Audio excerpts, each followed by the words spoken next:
The title puts a very large claim in the doc. A UFO cover-up has been exposed, and a Navy pilot forced the government to admit these things are real. That sounds like a verdict. The actual interview is more slippery. Ryan Graves gives the video something valuable and rare in this genre: professional caution, concrete aviation language, and a very specific account of pilots encountering things they could not explain. But the show wraps that credibility around a bigger implication than the evidence in the room can carry. By the end, what's really on trial is not whether pilots saw something odd. I buy that they did. It's whether this conversation proves hidden knowledge of extraordinary craft, or whether it proves something more mundane and more embarrassing. A national security bureaucracy that was unprepared, incurious, and weirdly comfortable, leaving aviators with unresolved hazard reports. The prosecution's best exhibit arrives early. Graves is not pitching grainy backyard folklore. He's describing repeated reports from military aviators after radar upgrades began surfacing anomalies off the East Coast. And he's careful to separate what was seen by eye, what appeared on sensors, and what was passed around later as lore. That distinction matters. When he talks about pilots fearing a mid-air collision with a cube inside a sphere, the strongest point isn't extraterrestrial anything. It's that train crews operating in restricted airspace thought there was an object where no object was supposed to be, and the reporting pipeline was bad enough that the event became culture before it became evidence. That's a serious story. It's just not the same story as the thumbnail. To the video's credit, Graves is at his most convincing when he refuses to oversell.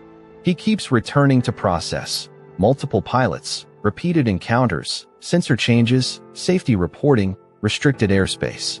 That is exactly where the interview has real intellectual weight. Not because it proves what the objects were, but because it narrows what the problem was. If a radar upgrade suddenly correlates with a wave of reports, there are several live possibilities: better detection of previously missed clutter, software artifacts, misinterpretation of new sensor behavior, or genuinely unidentified physical objects.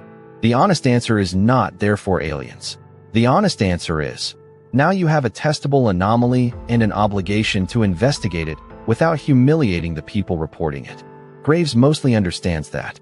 The show sometimes doesn't. Here's the cross-examination question the episode never presses hard enough. What exactly has been admitted? The title and intro language blur together three different claims. 1. Pilots reported unexplained encounters. 2. The government has acknowledged UAP reports exist. 3. There is a cover-up of something extraordinary. Those are not interchangeable. The first is well supported by the conversation. The second is trivially true at this point. The third requires evidence of deliberate concealment of known facts, not just institutional stigma, classification habits, or bureaucratic incompetence. And this interview, as presented, does not get you there. It gives you witness testimony, cultural resistance, and unresolved cases. That's enough to criticize the system.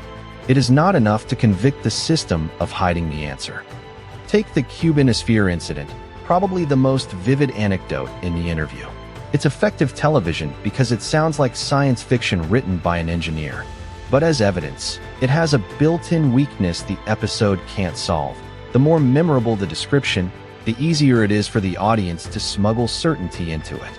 A pilot report of a near miss is absolutely worth taking seriously. A pilot's interpretation of the object's shape, behavior, and origin is not automatically the final word, especially when the object was not recovered, publicly documented in full, or independently reconstructed for the viewer. Graves is careful enough not to claim more than he knows. The surrounding framing still benefits from the audience hearing, highly trained witness, and mentally upgrading the story from credible report to credible conclusion. The segment on Gimbal, Go Fast, and the broader Navy incidents has the same structural issue. These cases matter because they involve military systems, multiple observers, and years of public dispute. But the video treats their existence as cumulative pressure toward a single extraordinary answer, when they may not all belong in the same evidentiary bucket at all.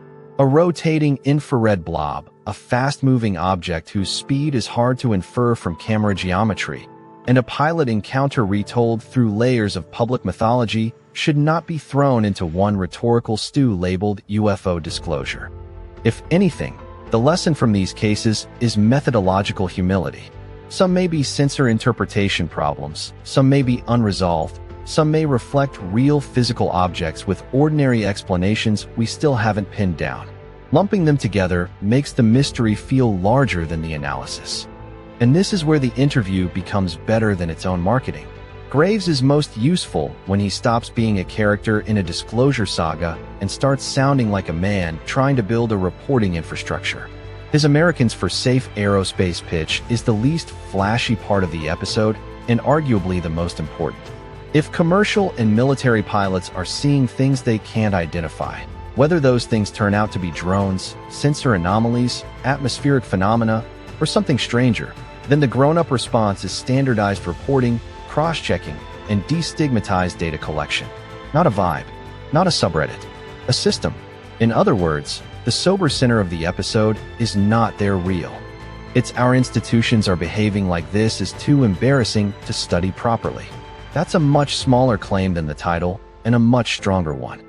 But then the episode steps on its own case with a line that should have triggered a much tougher follow-up. Commercial pilots reportedly witness unexplained phenomena up to 5 times per day. 5 times per day is not a colorful detail. It's a statistical grenade. If that figure is robust, the interview should stop and unpack it mercilessly. 5 times per day where? Reported by whom? Over what sample? Are these transient lights, Starlink confusion, classified drone traffic, instrument oddities, or genuinely unresolvable events? Because if the category is that broad, the number may be less evidence of shocking prevalence than evidence of category inflation. And if the category is narrow, then the claim is explosive enough that it deserves more than a drive-by mention between ad pivots and atmospheric dread. Extraordinary frequency needs boring paperwork. The Afghanistan disco ball anecdote is another good example of the video's split personality. On one hand, Graves explicitly tries to navigate away from internet sludge and separate credible testimony from carnival nonsense. Good. On the other hand, the episode still understands the narcotic effect of a phrase like 15-foot disco ball in restricted airspace. It knows exactly what that does to a listener's imagination. This is the philosophical problem with UAP media in miniature. Once you assemble enough eerie nouns, cube, sphere, black triangle, tic-tac, disco ball, the burden of proof quietly migrates from evidence to accumulation. It starts to feel rude to ask whether some of these stories are being held together mostly by atmosphere. Also, 15-foot disco ball is either a national security mystery or the worst wedding venue in Kandahar. By the time the conversation reaches UAP activity near nuclear sites, the episode is running on implication more than demonstration. Nuclear facilities are a perfect narrative accelerant because they instantly imply intelligence, intent, and geopolitical stakes. But implication is not evidence. If you're going to invoke recurring patterns around nuclear assets, the viewer needs at least a sketch of sourcing standards, false positives, reporting bias, and how many of these cases survive scrutiny once you strip away retellings and folklore. Instead, the show leans on the emotional force of the association. It's effective. It's also the moment where the evidence does less work than the narration suggests. The strongest part of the interview remains the narrow safety case. The more it gestures toward grand strategic mystery, the thinner its footing gets. Presentation matters here only because it changes the burden of proof. The set is warm, intimate, almost therapeutic, less Pentagon hearing, more tell us what happened to you. That tone helps Graves speak like a person rather than a meme, which is good, but it also softens the adversarial pressure the claims need. There are moments where the interview should become aggressively boring.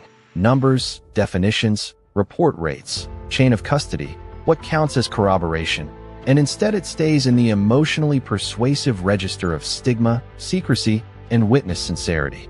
Sincerity is not nothing. It's just not enough. A witness can be careful, credible, and still unable to answer the only question the title promises to answer. What, exactly, are we looking at? So my verdict is awkward in a way the algorithm probably hates. This is a better interview than its headline. It does not expose a UFO cover-up in any meaningful evidentiary sense. It does, however, Make a persuasive case that trained aviators have encountered recurring anomalies, that the stigma around reporting them has been corrosive, and that the institutions involved have not behaved like organizations eager to sort signal from noise. That matters. It's also why the video frustrates me. The sober claim is strong enough on its own, but the package keeps trying to smuggle in a bigger cosmic conclusion on the back of it. Graves comes off as most credible precisely when he resists that temptation. The show around him, less so. If you came for aliens, this interview can only hint. If you came for a case study in how bureaucracies fail to investigate uncomfortable data, it's actually pretty compelling. And if you like reviews where the title goes on trial before the guest does, come back for the next one. There's an endless supply of videos that confuse unexplained with explained dramatically, and honestly, somebody should keep swearing them in.